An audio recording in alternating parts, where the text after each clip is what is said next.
Untuk mengetahui kondisi terkini banjir di wilayah Bali, sudah bergabung bersama kami Kepala UPTD Pengendalian Bencana BPBD Bali, Iwayan Suryawan. Selamat malam, Pak Wayan. Selamat malam Pak Ibrahim. Eh, Pak Wayan, data saat ini dari BPBD, jadi ada berapa titik yang masih tergenang banjir hingga malam hari ini, Pak Wayan? Baik, kalau yang tergenang banjir itu tidak seperti yang semula ya. Jadi kalau tadi di jam 17 itu ada 123 titik, kemudian di jam 18.00 WITA itu kami ada update, itu ada penambahan lagi di 4 titik. Jadi untuk banjir itu ada 127 titik.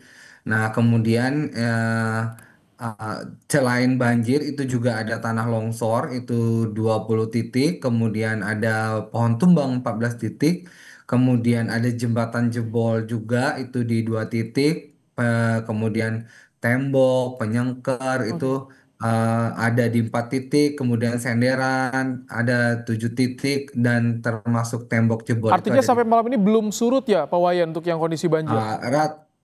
Karena prediksi dari BMKG itu curah hujan itu akan berhenti sampai di jam 10 pagi dan seperti yang disampaikan di VT-VT sebelumnya itu juga beraneka ragam yang jelas di jam 10 pagi itu sudah mulai hujan reda dan laporan kami dari tim lapangan itu beberapa titik juga sudah landai. Jadi bahkan dari beberapa titiknya itu terreport di kami disampaikan laporan bahwa sudah kembali normal. Mm.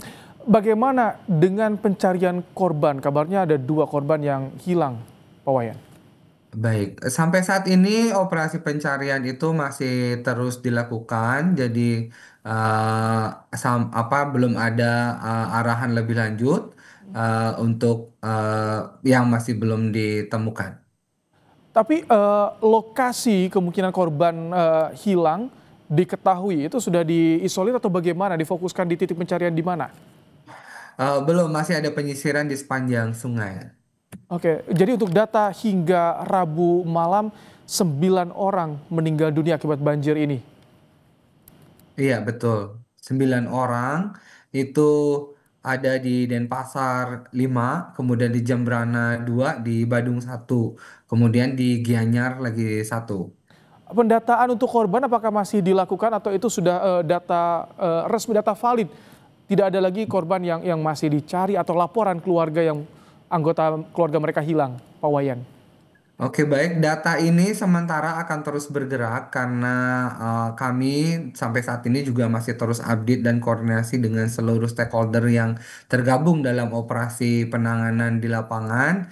Jadi tidak menutup kemungkinan data ini juga akan ada perubahan, baik itu apa dari sisi kuantitas maupun dari keterangannya. Oke, Pak Wayan, di Rabu malam ini apakah masih banyak warga yang bertahan di rumah mereka yang terendam banjir atau sebagian besar seluruhnya sudah dievakuasi ke tempat pengungsian?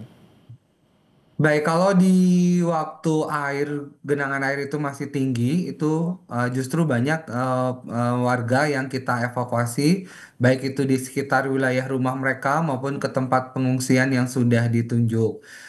Kemudian di pasca jam 10 pagi itu beberapa warga justru sudah mulai kembali ke tempat tinggal mereka karena kondisi air juga sudah mulai surut di beberapa titik. Hmm. Tadi kan ada tersebar di beberapa wilayah yang terdampak banjir, Denpasar, Karangasem, Badung, Jembrana. Ini bagaimana untuk posko-posko pengungsian, tenda-tenda pengungsian sudah tersebar di sebagian tadi wilayah yang saya sebutkan? Baik, betul sekali. Kami masih berfokus di Denpasar karena dampak yang masifnya itu ada di Denpasar. Jadi kalau di Denpasar itu sampai saat ini terdata sudah ada 3 titik pengungsian. Itu yang pertama di SD 25 Pemecutan Kota Denpasar, kemudian di Banjar Sedana Merte Ubung, Denpasar Utara, kemudian di Banjar Dadakan Peguyangan Denpasar Utara. Oke, Pak Wayan, ini untuk Denpasar sendiri bahkan sudah tanggap darurat bencana banjir. Jadi mitigasi ke depan seperti apa yang dilakukan oleh pemerintah informasinya, Pak Wayan? Baik, sebenarnya pada saat ini kami masih fokus di layanan evakuasi, pencarian, dan penanganan dampak darurat di beberapa titik ya. Jadi tapi para pimpinan di daerah juga sudah bersinergi, bahkan tadi pagi sudah ada atensi juga dari pemerintah pusat, itu dari BNPB, kemudian dari gubernur sampai ke wali kota dan para bupati Mhm. itu sudah mendiskusikan bagaimana tentang langkah-langkah mitigasi termasuk dengan perbaikan ke depannya. Oke, baik. Terima kasih Iwayan Suryawan dari BPBD Bali telah menyampaikan bagaimana kondisi penanganan banjir di wilayah Bali. Terima kasih Pak Wayan.